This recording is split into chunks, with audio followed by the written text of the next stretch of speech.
Hello friends, আসসালামু আলাইকুম। আশা করি আপনারা সবাই ভালো আছেন।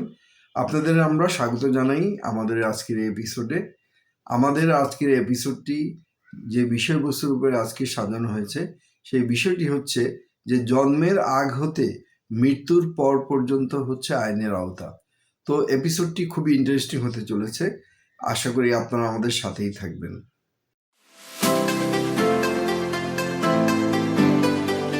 হ্যাঁ বন্ধুরা, আপনারা ঠিকই শুনেছেন।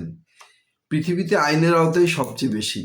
এই পৃথিবীর সব কিছুই কোনো না কোনো আইনের অধীনে চলে।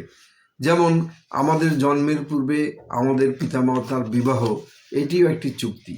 আবার আমাদের পিতামাতার মৃত্যুর পরে আমাদের পিতামাতার সম্পত্তি কিভাবে বন্টন করা হবে তাও উত্তরাধিকার আইন ঠিক করে দেয়।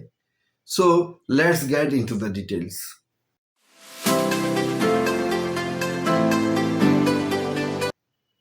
হ্যাঁ বন্ধুরা, বিবাহ একটি চুক্তি যা দুটি মানুষের মধ্যে আইনি ও সামাজিক বন্ধন তৈরি করে। এটি একটি পবিত্র সম্পর্কও বটে।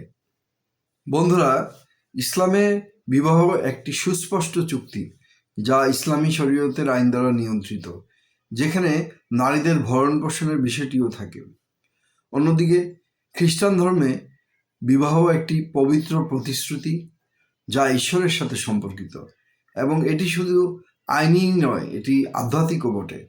আর হিন্দু ধর্মে বিবাহ একটি সংস্কার বা পবিত্র বন্ধন যা ধর্মীয় রীতিনীতি ও বংশ পরম্পরার সাথে সম্পর্কিত। এর আইনগত দিকও রয়েছে। অপরদিকে বৌদ্ধ ধর্মে বিবাহ মূলত একটি অংশীদারদের মধ্যে ধর্ম নিরপেক্ষ চুক্তি বা সামাজিক অঙ্গীকার, এবং এটি কোনো বাহ্যিক ধর্মীয় রীতিনীতির উপর নির্ভরশীল নয়।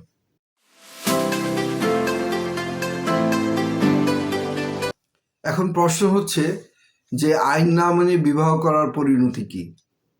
ইসলামের আলোকে আইন অনুযায়ী বিবাহ না হলে সেটিকে অনিয়মিত বিবাহ বলা হয়। অর্থাৎ ইসলামী শরীয়তের বিধান অনুযায়ী যদি সাক্ষী ছাড়া বিবাহ হয়, পর্যাপ্ত সাক্ষী ছাড়া বিবাহ হয়, অথবা ইদ্যৎকালীন সময়ে যদি বিবাহ করা হয়, তাহলে এই বিবাহটি অনিয়মিত বিবাহ, অর্থাৎ এটি পুরোপুরি বৈধ নয়। আবার একে বাতিলও বলা যাবে না, কেননা যেই শর্ত ঘাটতি রয়েছে সেই শর্তটি পূরণ করা হলে সেই বিবাহকে বৈধ করাও সম্ভবপর হয়।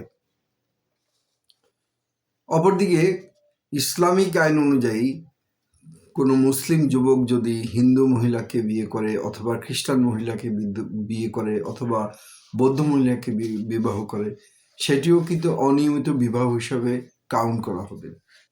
এক্ষেত্রে আমরা একটি উদাহরণ দিয়ে বিষয়টি বোঝাতে পারি। যেমন আব্দুর রহিম গীতারানী নামে এক হিন্দু মহিলাকে বিবাহ করল।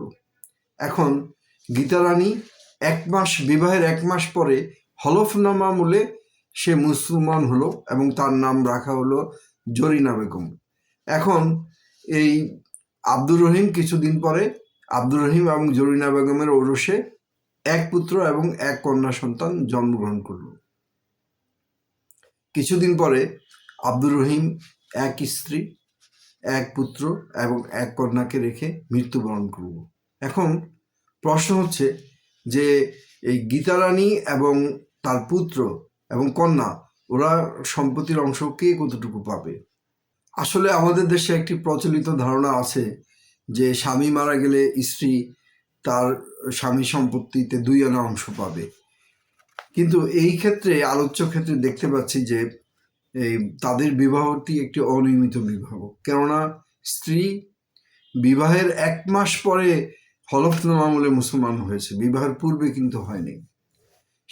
যেহেতু তাদের এই বিবাহটি অনিয়মিত বিবাহ, সেহেতু স্ত্রী সম্পত্তির কোনো অংশ পাবে না, কিন্তু তার পুত্র এবং কন্যা তার বাবার অংশ সম্পত্তি পাবে। এটাই হচ্ছে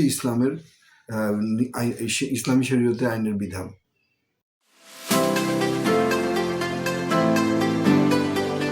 এখন প্রশ্ন হচ্ছে মৃত ব্যক্তি মৃত্যুর পরে তার সম্পত্তিটা কিভাবে বন্টন করা হবে, এর আইনের আওতাটা কি?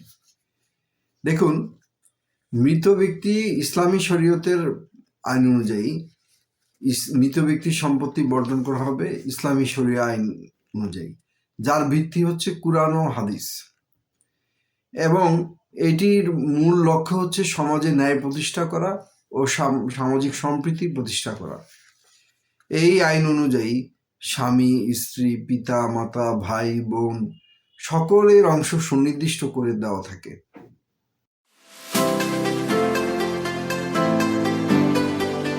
এবার আসুন দেখা যাক যে হিন্দু মৃত ব্যক্তির সম্পত্তি কিভাবে বন্টন করা হয়। বাংলাদেশে হিন্দু মৃত ব্যক্তির সম্পত্তি বন্টনের মতবাদটি মূলত দায়ভাগ মতবাদের উপর নির্ভরশীল।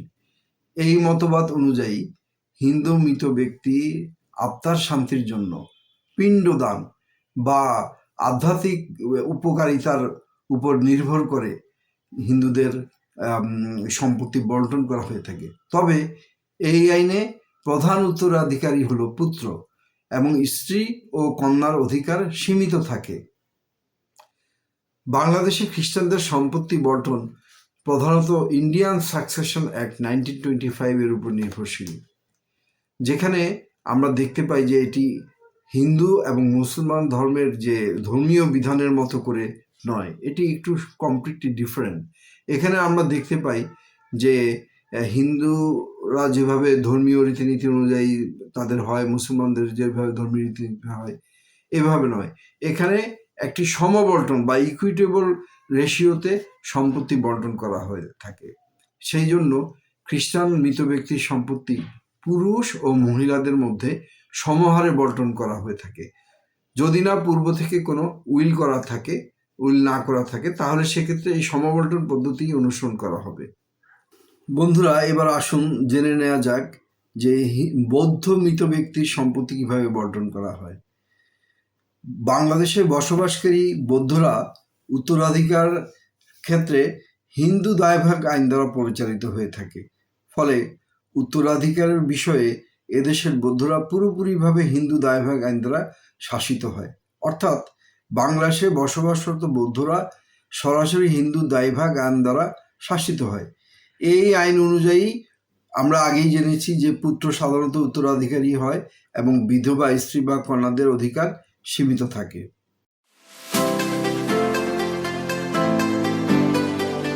বন্ধুরা, আমরা এখন অনুষ্ঠানের প্রায় শেষ দিকে চলে এসেছি।